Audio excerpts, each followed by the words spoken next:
Everyone. सो पिछली class में हमने स्टार्ट किया था अपना इंट्रोडक्शन टू फार्माकोनॉमी, तो वो हमने खत्म कर दिया है। आज हम स्टार्ट करेंगे प्लांट टिश्यू कल्चर। ठीक है, तो प्लांट टिश्यू कल्चर सबसे पहले ये जान लेते हैं कि टिश्यू क्या है ना, क्योंकि आधे लोगों को तो शायद ये नहीं पता होगा। तो टिश्यू क्या है आपके हिसाब से? मतलब अगर ढेर सारे सेल्स मिल रहे हैं, ठीक है, लाइक 1 2 3 4 5 6 ढेर सारे सेल्स मिल रहे हैं, तो एक टिश्यू का फॉर्मेशन करते हैं, है ना। फिर एक टिश्यू एक ऑर्गेनल्स का फॉर्मेशन करती है ना। फिर इसके बाद फॉर्मेशन होता है ऑर्गन का। तो ये एक बेसिक है जो आप लोगों को नॉलेज होना चाहिए। ठीक, तो आप हम लोग ये जान लेते हैं कि हम लोग यहाँ पर प्लांट टिश्यू कल्चर के बारे में बात कर रहे हैं। तो इससे पहले जानना है कि कैसे होगा प्लांट टिश्यू कल्चर हमारे में, मतलब लाइक ह्यूमन में भी क्या ऐसा कोई टिश्यू कल्चर होता है? क्या लगता है आप लोगों को? होता है, बिल्कुल होता है। तो होता क्या है कि मान लेते हैं एक बहुत ही पुराने टाइम पे, ठीक, जब मेल स्पर्म और फीमेल ओवम जब एक कॉम्बो करते हैं तो एक जाइगोट का फॉर्मेशन होता है। ठीक है, जब जाइगोट का फॉर्मेशन होता है, फिर जाइगोट के फॉर्मेशन के टाइम पे भगवान ने एक बहुत ही अच्छी सेल दी। कौन सी सेल? उसको बोलते हैं हम लोग स्टेम सेल्स। क्या बोलते हैं? Stem cells. जो ये स्टेम सेल्स है, तो जब डिलीवरी होती है तो डिलीवरी के टाइम जो प्लेसेंटा होता है, अम्बाइलिकल कॉर्ड प्लेसेंटा, है ना, कुछ याद आ रहा है ना। अम्बाइलिकल कॉर्ड के अंदर फीटस होता है, बच्चा होता है, ठीक है, वो कनेक्टेड होता है अम्बाइलिकल कॉर्ड के थ्रू, है ना। तो ये आपको याद होगा। तो अम्बाइलिकल कॉर्ड के अंदर, ठीक है, ये आपका अम्बाइलिकल कॉर्ड है, ठीक है, स्पेलिंग लिख देता हूँ मैं, अम्बाइलिकल कॉर्ड, ठीक है। अम्बाइलिकल कॉर्ड के अंदर प्रेजेंट होता है हमारा स्टेम सेल्स। तो अगर हम स्टेम सेल को एक्सट्रैक्ट कर लें, ठीक है, इसको स्टोर करते हैं हम लोग लिक्विड नाइट्रोजन के टेम्परेचर पे। लिक्विड नाइट्रोजन का टेम्परेचर क्या होता है? चलो ये होमवर्क है, ठीक है, अब पता है क्या ना, लिक्विड नाइट्रोजन का टेम्परेचर क्या होता है, उसी में हम लोग स्टेम सेल स्टोर करते हैं। तो स्टेम सेल स्टोर करने का मतलब क्या है? मतलब क्यों हम स्टेम सेल क्यों कर रहे हैं? क्या है स्टेम सेल? मतलब क्या है? ऐसा मत बोलना स्टेम मतलब क्या वो जैसे प्लांट का स्टेम होता है, ऐसा कुछ नहीं, वो कुछ ऐसा स्टेम नहीं है। जो स्टेम सेल्स होता है, इसमें ये पावर होती है, एक क्षमता होती है कि वो एक बार में कोई भी ऑर्गन बना सकता है। ठीक है, इसीलिए इस स्टेम सेल्स को हम लोग एक टर्म से जानते हैं कि इसकी जो बनाने की क्षमता है, इसको हम लोग क्या बोलते हैं? तो इसको हम बोलते हैं टोटिपोटेंसी। क्या चीज? टोटिपोटेंसी। टोटिपोटेंसी का मतलब ये होता है कि एक सेल में एक क्षमता हो एक पूरे का पूरा ऑर्गन बनाने का, उसको हम लोग बोलते हैं टोटिपोटेंसी। ठीक है, या इसको स्टेम सेल को हम लोग टोटिपोटेंट सेल भी बोल सकते हैं। क्या बोल सकते हैं? एक और सेल हम इसको बोल सकते हैं, इसको बोल सकते हैं हम लोग टोटिपोटेंट सेल्स।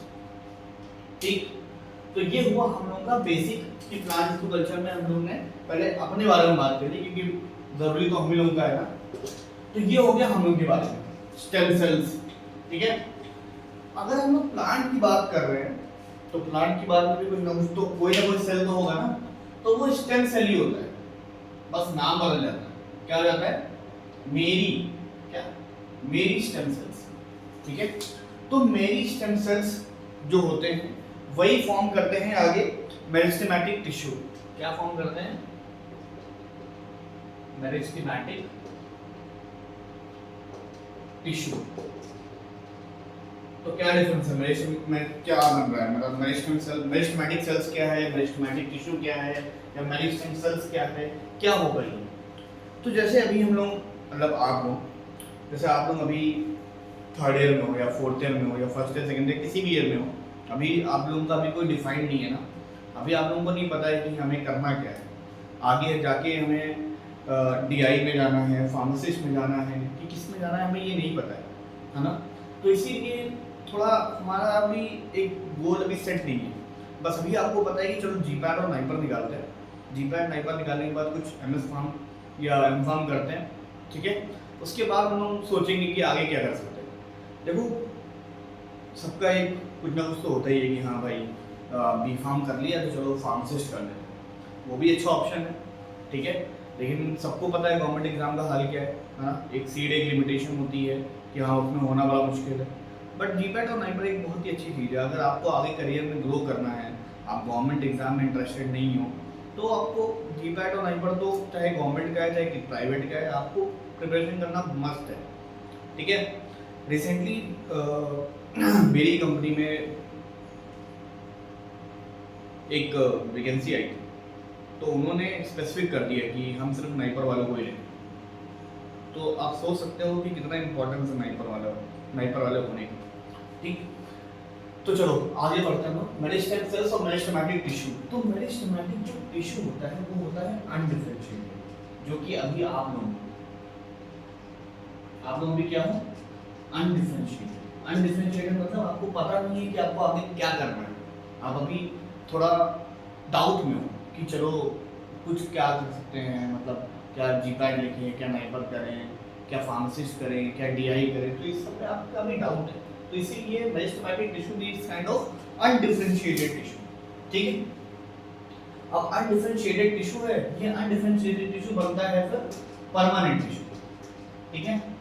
क्या बनता है ये, परमानेंट टिश्यू।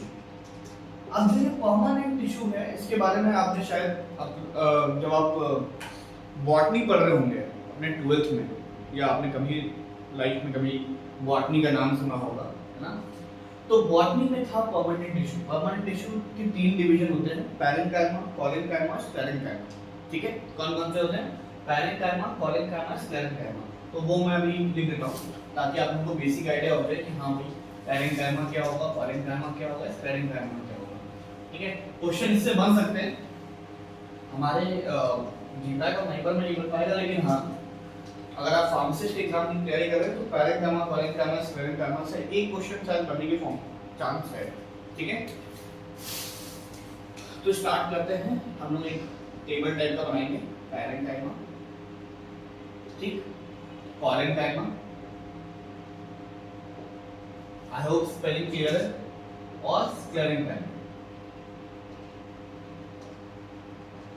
तो इसमें बस एक कंपोजिशन का डिफरेंस है, ठीक है। जो पैरेन्काइमा होता है उसमें सेलुलोज प्रेजेंट होता है। क्या प्रेजेंट होता है, सेलुलोज। अभी मैं इसका यूज बताऊंगा कि पैरेन्काइमा कहां पर यूज होता है, ठीक है।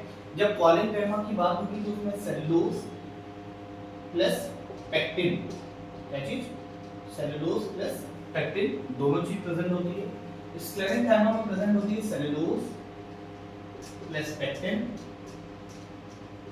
प्लस लिग्निन, ये 3 चीज प्रेजेंट होती है स्क्लेरेन्काइमा में। तो पैरेन्काइमा में cellulose, cellulose plus pectin, cellulose plus pectin plus lignin.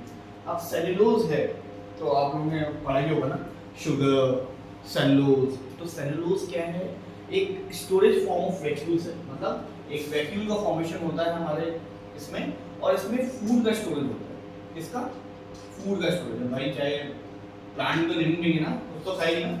तो cellulose forms vacuoles, food vacuoles, जिसमें फूड का स्टोरेज होता है। फिर सेलुलोज प्लस, ठीक है। तो हम लोग बात करते हैं सेलुलोज, ठीक है। पैरेन्काइमा, कोलेनकाइमा, स्क्लेरेन्काइमा, मैंने बताया पैरेन्काइमा में अगर सेलुलोज है तो इट इज फॉर स्टोरेज, ठीक है, फॉर स्टोरेज। तो आप लोग याद रखोगे for storage large vacuoles are formed,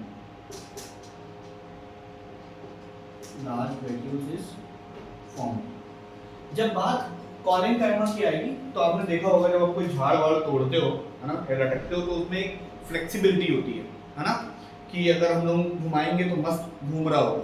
तो that's comes because of pectin. वो किसके वजह से होता है, पेक्टिन की वजह से। तो पेक्टिन में लिखना, इट प्रोवाइड्स फ्लेक्सिबिलिटी, क्या, इट्स प्रोवाइड फ्लेक्सिबिलिटी। जब स्क्लेरेन्काइमा की बात होगी तो क्या लगता है, जैसे कि हमारे बॉडी में, है ना, हमारे पूरे बॉडी में कुछ सेल्स होती हैं जो डेड हो जाती हैं। आप नहाते किस लिए हो, इसीलिए ना कि जो भी डेड सेल्स है वो श्रेड आउट हो जाए, ठीक है। या आपने सांप को देखा होगा, जब जो उसकी डेड स्किन होती है वो छोड़ के अपनी नई स्किन में ट्रांसफर होता है, ऐसा कुछ होता है ना। ऐसा सेम केस लिजर्ड में भी होता है। तो क्या होता है, डेड सेल्स का रिमूवल। तो प्लांट है तो प्लांट में भी डेड सेल्स होंगे ना, तो अभी मैंने बताया सेलुलोज क्या है, फूड स्टोरेज, पेक्टिन क्या है, फ्लेक्सिबिलिटी के लिए, लिग्निन क्या होगा, ये होगा फॉर डेड, मतलब डेड टिश्यू बोलूंगा, क्या बोलोगे, डेड टिश्यू, ठीक है। तो lignin makes the tissue dead, lignin क्या करता है, कोई भी टिश्यू को डेड कर सकता है, तो लिग्निन मेक द टिश्यू, ये कहीं लिख दो, यहां पर लिख देता हूं, लिग्निन मेक्स द टिश्यू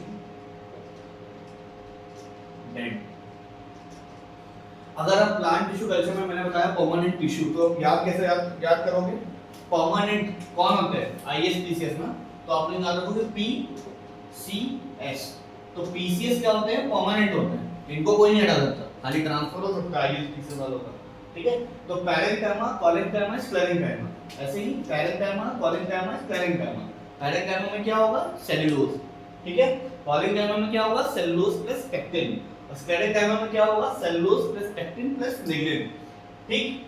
तो ये हुआ यहां तक का पार्ट, पैरेंकाइमा, कॉलेंकाइमा, स्क्लेरेंकाइमा, ठीक है। आई होप आपने लिख लिया होगा, जहां पर आपको क्लियर व्यू दिखे वहां पर पॉज करके वीडियो पूरा एक अच्छा नोट्स बनाओ, ठीक है, क्योंकि नोट्स बनाना बहुत इंपॉर्टेंट है। मैं पढ़ा चाहे जितना दूं, आपको रिवीजन करा लूं, सब कुछ करा लूं, बट अगर आप उसका नोट्स नहीं बना रहे हो, खुद रिवाइज नहीं कर रहे हो, तो मेरे पढ़ाने ना पढ़ाने से कोई फर्क नहीं पड़ता, ठीक है। अब इतनी कुछ बात कर ली हमने, हम पिछली बार अपने क्लास में थे तो हर बार पे तुरंत हम बोलते थे इसके फादर कौन है, इसके फादर कौन है, तो प्लांट टिश्यू कल्चर के फादर कौन है, बहुत इंपॉर्टेंट नाम है, आप लोग नाम याद रखो, हैबर लैंड, क्या, हैबर लैंड, ये साइंटिस्ट का नाम है जिन्होंने प्लांट टिश्यू कल्चर डिस्कवर किया था, ठीक है। अब इसके आगे की बात हम लोग अपने नेक्स्ट लेक्चर में पढ़ेंगे, ठीक है, क्योंकि टाइम की कमी आज मुझे, तो हम लोग यहीं तक करेंगे, ठीक है। चलो, थैंक यू, जय श्री राम।